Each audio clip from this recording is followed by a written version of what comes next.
Ato isgutan ding maong political dynasty da sa pikas sa linya. Attorney, mayong gabi diha kanimo. May gabi, Bumbo John, o sa tanan nagpaminaw sa Bumbo Radio Philippines. May gabi. Okay. Unang pangutana, kini bang political dynasty usabay kanini ang mga rules o mga guidelines para po nga masango sa kini aga political dynasty ang usa ka kandidato kung pananitan puros parehag apelyido nagpasabot ba na nga sango na kas political dynasty? Sige, di lang sa tamang konsulti sa merits anang nga petition, no? Public knowledge na pasaka against mga kandidato sama sa giingon ni Motulfo. Di lang tamang hilabot sa anak, kaya man takabasa sa petition. Pero we can discuss about general principles of law, labi na diri sa constitutional aspect on political dynasty. Sige. Ang hugot ng political dynasty, diha na nato makita sa 1987 Constitution. Particularly, I believe that is in Section 26 of Article 2 of the 1987 Constitution, which expressly say that the state will guarantee equal access to opportunities for public service and prohibit political dynasties as may be defined by law. Akong balik ko na ang kanang last part. Prohibit political dynasties as may be defined by law. Nganong gingon man na siya defined by law, kay kinahanglan pa na siya implementing law para i-enforce na ang principle sa prohibition against political dynasties. Of course, gibarugan na sa tong constitution na dili na pwede ang magbalik-balik na lang, no? Mo magid na essence anang political dynasties. Pero kung ang issue ana kung imo nang himuan og balaod labi na sa diri sa Kongreso, himuon na nimo balaod nga i-implement gyud ng political dynasty, kinsay pinakauna nga maigo ang mga congressman, no? Kung naa sila sa pamilya sa mga politiko. So anyway, ang basis gid ana niya is ningon ang constitution nga i-prohibit ang political dynasty. Pero niingon mo pud ang Supreme Court nga kaning constitution nato naa ni siya gitawag nga self-executing provisions o naapoy non-self-executing provisions. Unsay kalahian anang duha? Moingi kag self-executing, bisag pag wala pay balaod nga ipasa diha sa Kongreso, automatic nga pwede na siya i-implement diri sa Pilipinas. Pero kanang mga non-self-executing provisions, pasabot ana kinahanglan paghihapon magpasa og balaod ang Kongreso para i-implement ng mga prinsipyo nga gibutang diha sa atong 1987 Constitution. O kani nga kaso di naman ni siya common kay nahitabo naman sa una. Niingon ang Supreme Court, dili na self-executing provision ang kanang nakabutang diha sa state policies and principles, particularly sa Section 2. Article 2 sa 1987 Constitution. So, mo ni struggle, mo ni challenge karon. Kung musulti tag political dynasty, kinahanglan pagitag kanang lingon-lingon na balaod nga ipasa, mismo dapat mga membro sa Congress ang mupasa ana, which is wala pa na nahitabo karon. Murag ako na obserbaran tibuok nasod sa Pilipinas man tingali dunay mga parentira nga naglingkod sa rindas pangagamanan kung istiktuhon gyud ning political dynasty murag daghan man ang maigo ani attorney. Kuan man agad naman kay different dimensions of truth ana. Wala man say nagbawal kung ang mga tao sad pod ang gusto mo pili o mga season na kaayo nga kabalo pod muda sa nasod. Di ba na something pod nga bati sa ato ang nasod, di ba? Kung kita mismo mga tao baya mo na ay sovereignty. Kita bayay na mili ang mga tawhana, so ang power na agi diri sa mga tao. O niya ang mga tao kung gusto pud ka mga tao mo pili og mga kuan gyud na experience na, then na mo po ni another dimension of truth na subject to balance po ba.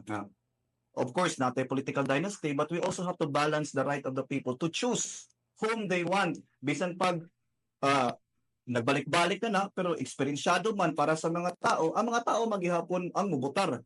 So kung naay angay mahayon ana, dili lang pud diri sa mga politiko nga nanagan, kundi ang mga tao pud nga nagbutangan ng mga tawhana dito sa katungdanan. Tinuod no kay kuan man kanang sa abot sakto ba ko attorney ha? Legal maxim, Vox Populi, Vox Dei. The voice of the people is the voice of God. O kinsa Oh, ilahan yeah. nga tingog sa katawhan ilang gipili, tingog sa Dios, ma-relate ba na siya attorney? Oo, that is a dimension of truth nga pwede nato ma-apply in terms of kanang bitong political will, choice of the people. Kana lang ang for me lang kung naay usbon, okay for me balance nato ha ang tanan nga mga dimensions of truth. Okay ra masad siguro kung pilion sa mga tao ang kanang eksperensyado ra, pero ang at least ang mga qualifications lig-unon. Kung naa ako, in my own personal opinion, kung naa man gani angay usbon diha, there is a aspect on suffrage. There is a 1987 Constitution aspect of suffrage. Kay tagantay example. For example, ikaw mo apply kag posisyon sa City Hall. Unsay mga kinahanglan requirement nimo, degree nimo, civil service eligibility, unsa pa diha kinahanglan pa kag master's degree of the specific nga aspect para matagaan ka og job description, job slot diha sa City Hall. Pero kung imo i-balance unsay qualification kung mudagan ka, you just have to be able to read and write. So mao gud na ang mulit sa tong country, siguro dapat usbo na kana lang. Pero kung sa political dynasty lisod kay wala tay lig-on ana naay duol-duol no nga medyo ma-relate nato, medyo limitations lang siya. Pareha nang sa SK, Sangguniang Kabataan Reform Act of 2015. Kaning law nagban og mga relatives of elected officials up to the second degree, naapot ay local government code, pero dili gid nga nakalig-on kay na may limit lang sa terms of local officials, 3-year consecutive terms, kaya nga mga limitations lang, pero wala gyud lig-on gyud na nga naga-prohibit gyud against anang kanang pamilya na magbalik-balik og dagan. So mo na ang challenge son nga mga loopholes nga pwede po na i-take advantage po sa mga gusto po mudagan o political post. Oo. Murag ang communique dapat mo screen ba nga oy na naman kay kapareha og apelyido imo ning igsuon ni dagan sa maong nga posisyon, ikaw mo dagan ka sa ingon ani nga posisyon, igsuon man to nimo, dili lang ka pwede siguro nga na attorney no para malikayan ang political dynasty. Oo, pero sa akong tan-aw bisan pag-usbon pa na siya dili man gud na ang tinud-anay nga defect sa atong sistema. Ang tinud-anay nga defect is ang kasing-kasing sa mga tao. Ngano man kay kun di pilion sila, di masanan sila molingkod diha. Bahala kapila na sila modagan. Kung ang mga tao di gid mo pili, di gid mo pili. Ang mga tao namili man. So mubalik ra na tanan desisyon. Bitaw no. Bisan pag parihag apelyido unya kay bawta nga mao ni no ang isgutan sa political dynasty, bana, asawa, anak, galingkod sa maong lain-lain nga mga posisyon, pero ang mga tao mubutar man lang gyapon kay murag ganahan sa ani maong pamilya ha. So ang problema naagres mga butante attorney. Dili sa ta maka-judge no sa mga tao no kay makalahi-lahi matag mga panlantaw sa kinabuhi no. Mao bitaw ni natin mga party list system kay ang atong grupo atong mga advocacies makalahi, which is an element and a sign that democracy is still running in our country. Ang kuan lang ana kay dagko man gud usahay o factor kanang kultura sa Pilipino. Mapabati o manindot nga kultura labi na ining eleksyon labi na ng mga hapit ng adlaw sa eleksyon.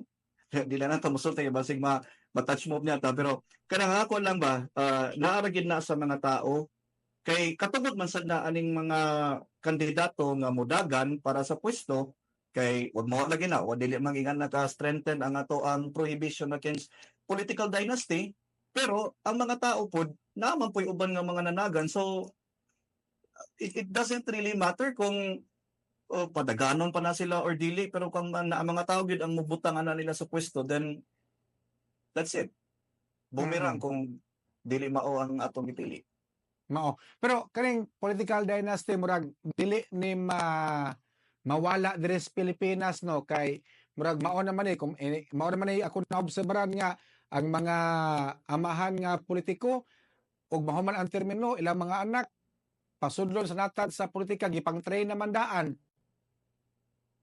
Tinood na. Of course kay naman say different reasons no, di man ta makaingon nga kumudagan lang ang ato ang tumo pagpangwarta lang or pag kuha nagahom So, to give benefit of the doubt, the real purpose about this is serving the people. Mm. Mao na nga ipang-train na ng mga tao. So, di pud ta maka-conclude no nga mao ra po na abi mga pamilya ang nanagan, dili kuanan na may bad faith sa pagdala sa nasod or na self-interest. Pero moingon kag possibility, of course, posible na nga mo na yung mga motive. Pero di mo ta kaingon anagod. Ang tao mo gid ana mo o manggoy mubutang sa pwesto. Matod pa diha sa atong constitution, the Philippines is a democratic and republican state. Democracy, you can choose whom you want to vote. Republican is representation. So naay mga representatives, sila mo mabitang gitawag na silang house representatives kay sila ang representatives sa mga tao. So ang mambutang diha sa mga representative is ang mga tao. Kaysa may nambutang sa pwesto, mga tao. Kung mubutar ka na, kunya daghan mo na mutar ng kandidato niya, it turned out nga dili di ka mutuman sa iya mga saad, puro sa di advertisement ang tanan, then wala choice kundi mo balik ka ang tanan. Mm. Naragi hapon na ang defect diri sa ato kasing-kasing sa tao kung mubutar ba gyud sa sakto dili lang sa ubang mga motibo sama sa among others kwarta. Mm. Kanang naay ni chat attorney nangutana, ako lang po ning ipaabot sa imo ha. Wala ba daw kunoy balaod nga magsilot sa political dynasty? Kuyawa sa anang silot no, punish man na para nako ang translation ana. So it's like there is a criminal element. Walay silot, nalay limitations. Ang sakto nga termino ana niya is limitations no. Pero dili gyud ingon nga nakakusgan katong gi-mention ako ganiha na ate sangguni ang kabataan nga limitation against relatives nga mudagan, naapot ay 3-year limit sa local government code diri sa mga local officials nato. So mao na ang mga aspect, pero kung may kag pamilya ang dili na pwede magdagan-dagan. Kung ako siguro na congressman ko niya na ako'y pamilya di ko mopasa ng balaod, maunay ko sa akong balaod. Mm. Kita attorney naman tay right nga mubutar, nabo tay katungod nga mudagan. And it so happen lang nga kini sa mga Tulfo, ganahan sila nga mudagan, ilang katungod ang pagpapili, apan nagapareha lang sila og apelyido, doon na ba kahay kuan kini ni ang igong basihanan nga i-disqualify ang usa ka tawo kay pareha mog apelyido unya doon na may katungod pud mga mapapili. Correct. Naman say katungod sila nga mudagan, pero if there are any other grounds no sa disqualification gani, again, wa man ta kasabot sa petition, wa man ta kabasa na we're not allowed once na sa korte, we are not allowed to discuss the merits no kung qualified ba gid sila or di based sa evidence nga gi-present sa katong mga petitioner. So it's their burden of proof to show to the Supreme Court kung disqualified ba gid sila. Kay na may daghan mga grounds for disqualification. For example kanang dili ka natural born citizen. Kay kung para lang to give the benefits sa katong mga wala kasabot sa natural born citizen, kanang mga di na bitaw ka mapa-naturalize para mahimo kang Filipino citizen. For example, imong papa Pilipino, matik ka nga ikaw Pilipino pud ka.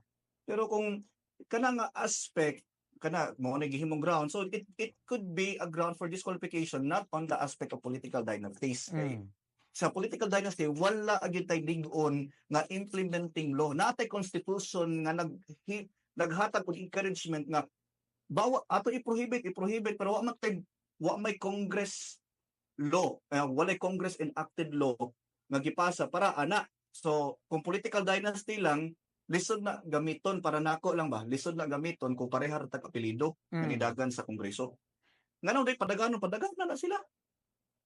Ang tao mo'y papili Bitaw no. So kinahanglan gitag dunay ipasar nga balaod para dunay limitation ang gidaghanon sa mga parehag apelyido nga mapapili sa maabot day nga eleksyon.